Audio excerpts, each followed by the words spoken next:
Hey, this is Blake from Matt Kiteboarding, and we're here in Key West, Florida. We're filming a kite loop playlist for you, and today we're going to be teaching you how to do down loop landings. Down loop is a front hand pull, so rather than a kite loop or a back loop where you pull on your back hand, this is a front hand pull.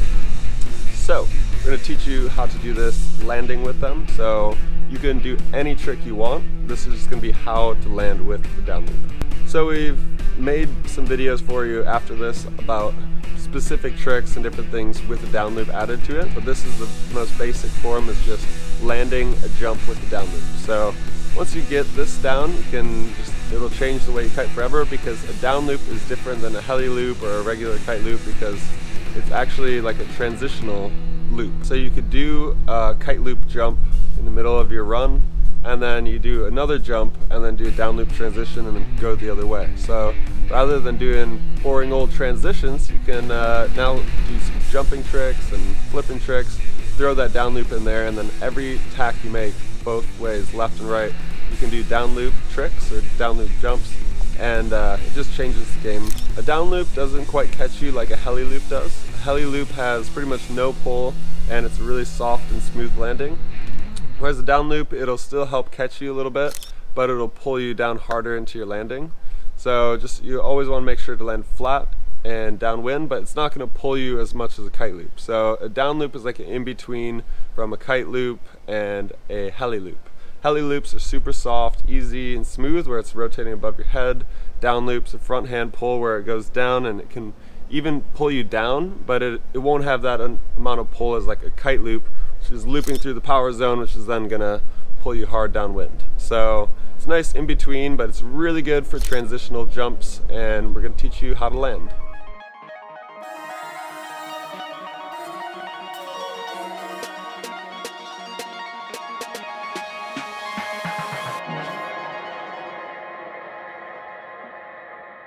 And don't forget the eye icon button in the top corner of your screen. We have this whole thing written out for you, so you can download that free PDF file. You can check out our favorite kite looping kites. So step number one for a down loop transition is front hand pull. So just take your back hand off for this one, because you're not going to need it.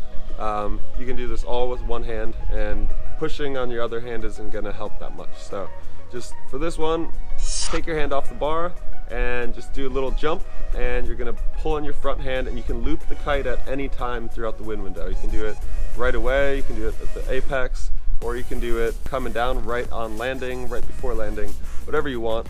But this is a cool thing because you can just pull it at any time. Kite loops, you want to be a little bit more specific about when you pull it, whereas a down loop, it's going to be pulling you into your landing. So the reason a down loop has less power than a kite loop is that a kite loop travels from one side of the window to the other and then loops, whereas a down loop's already ahead of you, so it's going to loop naturally at the edge of the wind window. So that's the biggest difference, is that a kite loop generates more power because it has more time to move throughout the wind window, whereas a down loop's already kind of ahead of you into the wind window, so it just loops at the edge. So that's the reason you can pull a kite or a down loop at any moment, is that you're actually looping it at the far edge of the window ahead of you. So that's why it's more of a transitional loop, because you're pulling on your front hand, the kite goes down and then the other way. But you don't have to do it as a transitional jump or a transitional loop. If you want, you can just pull it and hold it a little bit longer, and then it'll loop around and then go in the same direction that you're traveling. So you can kind of take your pick with a down loop. It's really nice for transitional tricks, and it's also nice just to be able to pull at any moment, just to catch yourself and just carry on the same way. So do whatever you choose that way, but just know what exactly the difference is between a kite loop and a down loop is important.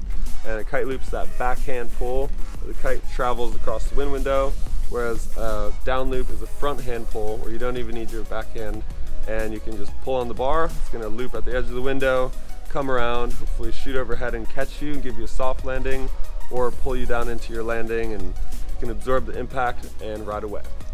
Step number two is timing, and the timing of a down loop is pretty easy because you can really do it at any moment. The biggest thing with the timing is just to make sure that as you're pulling it, you're not pulling it right as the kite's at 12, because then it might generate a lot of power even though it's in the opposite direction.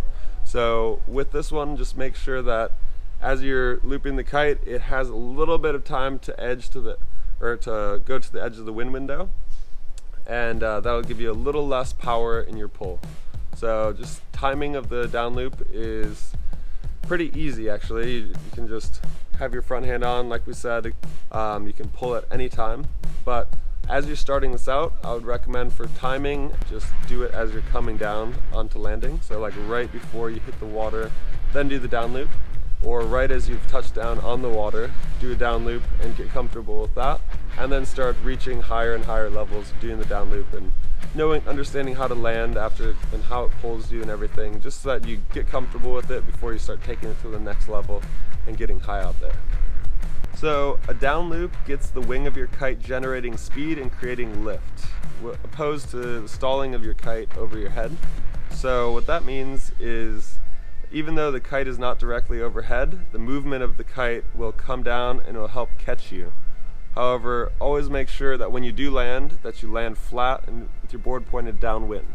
So a down loop basically generates speed and lift by creating that loop and momentum to pull you into your landing, whereas if your kite wasn't moving, then it would just drop you. So even though you're looping the kite and it may not be pulling you straight up overhead, a regular jump will drop you a bit more.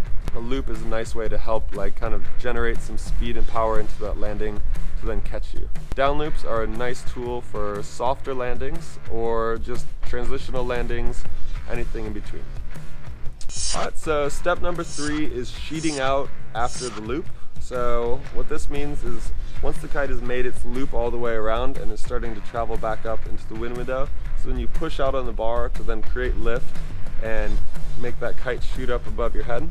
If you keep the bar pulled in, what can happen is the kite will oversheet and fall out of the sky, or it'll just stay powered and keep pulling you hard downwind, which will then create a harder landing for you, because it's just going to pull you hard into your landing when the kite is filled with wind, rather than when you sheet out, it'll loft overhead and kind of lift you up. So the way we like to think of sheeting out is kind of like your emergency parachute, or like the brakes. You can just kind of sheet out on the bar and it'll stop you and catch you.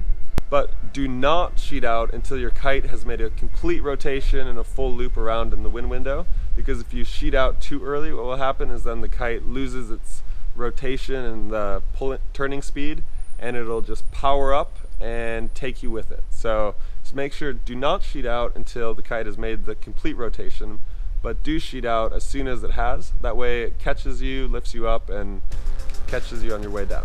Step number 4 is to pick your landing. You can either land heel side, you can land toe side, you can land going the other direction, or you can land going the same direction. So picking your landing is something you can choose with your down loops. And one of the easiest ways to do a down loop landing is to just land on your heel side edge like you regularly do, and then just kind of with your board flat downwind, the kite's going to do a down loop, and then it'll pull you into the other direction in a toe side curve.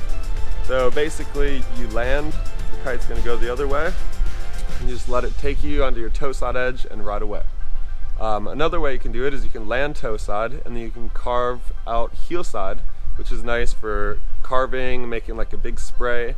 So it's just a fun variation because this landing will generate a lot of power and a lot of speed into the pull of your initial start of your landing, whereas usually you can jump, come down, land softly, and then carry on, whereas this one will generate a lot of speed and power into that landing, so you can just keep going without having to stop.